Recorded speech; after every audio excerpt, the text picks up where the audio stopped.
রমজানের মধ্যে কিছুই খেতে ভালো লাগে না, মাছ মাংস খেতে খেতে এখন বিরক্ত লাগে। তাই আজ আমি শাক রান্না করেছি, পাঁচমিশালি শাক নিয়েছি, তার সাথে আমি লেবু নিয়েছি, গাজর নিয়েছি, শসা নিয়েছি, আর কুমড়া শাক দিয়ে মাছ দিয়ে রান্না করেছি ভেঙে চুরে সেই নিয়েছি।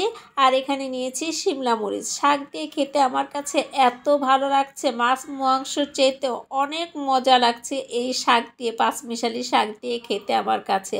আর শিমলা মরিচটা নিয়েছি, খেয়ে খুবই ভালো লাগলো।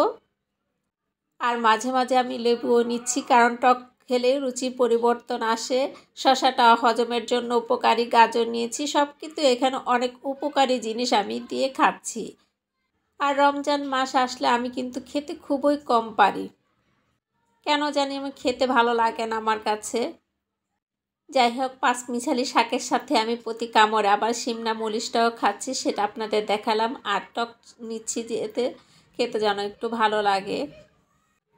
আসসালামু আলাইকুম আমার প্রাণপ্রিয় ভাই ও বোনেরা, কেমন আছেন? আশা করি সম্পূর্ণ ভিডিওটা দেখবেন। আর যদি ভালো লাগে আমার ভিডিওটা, তাহলে লাইক কমেন্ট শেয়ার করতে ভুলবেন না।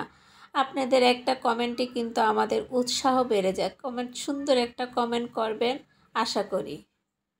আর পুরো ভিডিওতে কোথাও যদি কোনো ভুল ত্রুটি হয়, তাহলে ক্ষমা দৃষ্টিতে দেখবেন। এখন তেমন একটা বাহিরে যায় না, রোজার দিন ঘরে থাকি, স্কুল বন্ধ দুই ছেলের, তাই ঘরে থেকে খাবার ভিডিও তৈরি করছি। আর আমার কাছে যেটা খেতে ভালো লাগে সেটা দিয়ে ভিডিও তৈরি করে আপনাদের দেখাচ্ছি। মাছ মাংস খেতে খেতে যখন দেখবেন অরুচি এসে পড়ছে তখন মুখে, তখন এই ধরনের খাবার দিয়ে খাবেন, দেখবেন খেতে খুবই ভালো লাগবে। আর মাঝে মাঝে রুচির পরিবর্তন করাও ভালো। আর আমি এখানে কিন্তু সব ধরনের, যেমন গাজরে প্রচুর ভিটামিন আছে, শসা হজমের জন্য, শাকে আছে, লেবুতে রুচি বাড়ায়, শিলমরিচও খেলে আপনাদের অনেক ধরনের উপকারী জিনিস দিয়ে আমি কিন্তু ভিডিওটা তৈরি করেছি। আমি কিন্তু আবার শুটকি মাছ খেতেও খুবই ভালোবাসি।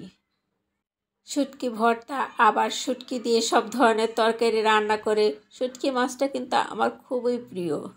কুমড়া শাক দিয়ে কিন্তু শুটকি মাছ দিয়ে রান্না করলে খেতে খুবই ভালো লাগে। তবে আমি আজ কুমড়া শাক দিয়ে রান্না করেছি রুই মাছ দিয়ে, সেটা আমার কাছে খেতে কিন্তু খুবই ভালো লাগছে। আর মাছটা কিন্তু আমি ভেঙে রান্না করেছি, আনাম রান্না করিনি। এটাও এক ধরনের মজা, আপনারা খেয়ে দেখবেন, খুবই ভালো লাগে।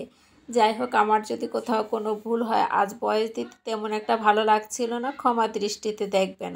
আজকের মতো আমি ভিডিওটা এখানে শেষ করে দিচ্ছি। আল্লাহ হাফেজ, ভালো থেকেন আমার প্রাণপ্রিয় ভাই ও বোনেরা।